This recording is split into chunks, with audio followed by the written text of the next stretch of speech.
मी आपल्या माध्यमातून जर माझे शिवसेनेचे शिंदे साहेबांवर निष्ठा असणारे आणि प्रेम करणारे कार्यकर्ते इथे असले तर जाहीरपणाने सांगू इच्छितो की पैशाचा व्यवहार करून तिकीट देणारे एकनाथ शिंदे साहेबांचे पदाधिकारी नाहीत किंवा नेते नाहीत। आमच्या काही कार्यकर्त्यांनी भावनेच्या भरामध्ये अशा पद्धतीने जर वक्तव्य केलं असेल तर ते दुर्दैवी आहे, हे खेदजनक आहे। जे कोण बोलले असतील त्यांची मी समजूत काढेन।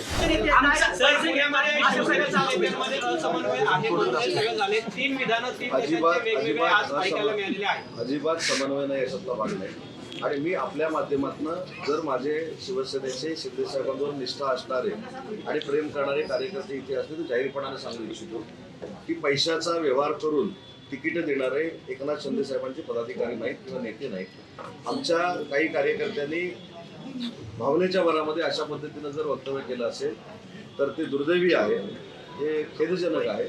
जे कोण बोलले असतील त्यांची मी समजूत काढेन, परंतु कदाचित तो उद्रेक असतो, आक्रोश असतो कार्यकर्त्यांच्या मनामध्ये की तिकीट का मिळालं नाही।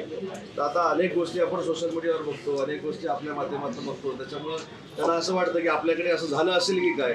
पण असा एकही नेता आमच्या पक्षामध्ये नाही की जो आर्थिक व्यवहार करून अशा पद्धतीनं घाणेरडं कृत्य करेल। त्याच्यामुळे जे कोण बोलले असतील त्यांचे समजूत। साहेब, आता जे उमेदवार आपल्या पक्षाचा एबी फॉर्म घेऊन गेले ते एबी फॉर्म मागे घेतला जाणार का सगळे? मोठा भाऊ वारंवार हेच सांगतो की महाराष्ट्रात सुद्धा सत्तेसोबत आहेत असं असतं नाही। सत्ता शिंदेच्या शिवसेनेला हार्ड बार्गेन करावं लागतं, पुण्यापुरतं नाही झालं, मुंबईसाठी अक्षरशः कार्यकर्ते रडतायत तिथे साहेब। तुमची वारंवार आतमध्ये अन करू म्हणतात, हे तुम्हाला मान्य आहे का?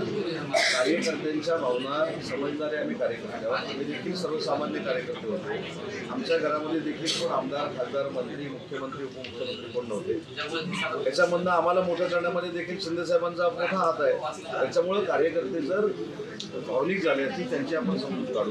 पण महत्त्वाचा मुद्दा जो आपण सांगितला की भाजपाच्या मुंबईच्या जागा वाटपामध्ये काही गडबडी झाल्या, मी तुम्हाला प्रामाणिकपणानं सांगतो त्या जागा वाटपाचा आणि त्या अलायन्समधला मी एक घटक होतो। त्याच्यामुळं कुठेही शेवटी जागेमध्ये चढाओढी कुठेही ग्रामपंचायतीला परत अलायन्स झाल्यानंतर त्याच्यामध्ये कुणी कोणाला चेकलं असं होत नाही। म्हणून मी शिवसेनेच्या वतीने सांगितले की शिवसेनेबरोबरची भाजपाची युती होती, तुटली, हे जे वाक्य आहे हे आमच्या दृष्टीनं आक्षेप घेणारं वाक्य आहे। मग ते आमच्यापैकी कोणी बोललं असेल तर त्यांचे बोलू नये, त्यांना आम्ही सांगू। पण मी आज जे सांगतो हे माननीय एकनाथ शिंदे साहेबांच्या निर्देशाप्रमाणे मी प्रेस घेतो।